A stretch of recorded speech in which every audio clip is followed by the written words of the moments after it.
Welcome to RunSafe Security Minute, your fast pass to tackling tough cybersecurity questions. 1 minute, one expert, zero fluff.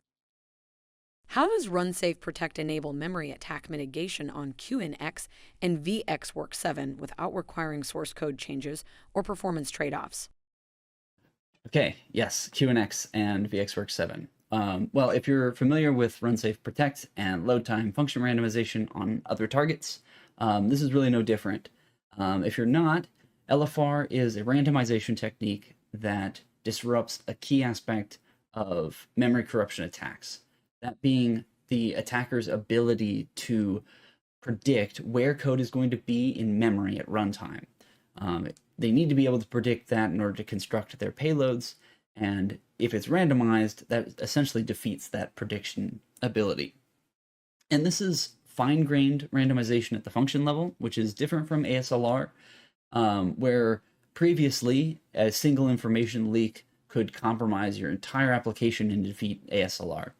But this is function-level randomization where that same information leak can really only leak addresses within a single function. So it mitigates the amount of risk that you're exposed to. And all of this can be done without any code changes to the underlying application, which is very cool.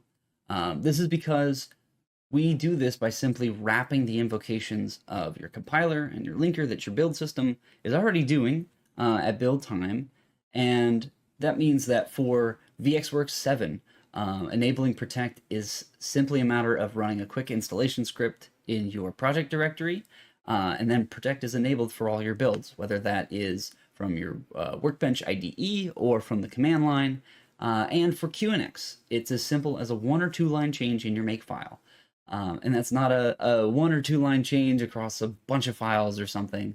No, actually, it's, whether you're using QNX legacy makefile trees or modern QNX makefiles, or even likely many custom makefiles, as long as your compiler and your linker are referenced using a makefile variable, similar to what QNX is already giving you out of the box, you should only need to modify one file to add our wrapper utility. And we've really put a lot of thought into this wrapper utility to make sure that developers don't have to think about what's happening to randomization when they are writing their code or building.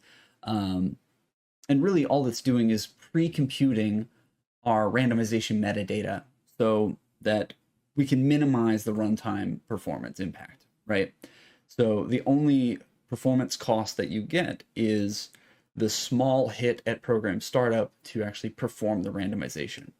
And since we can perform the randomization while only updating existing relocations and offsets, really there's no impact to performance after randomization is finished.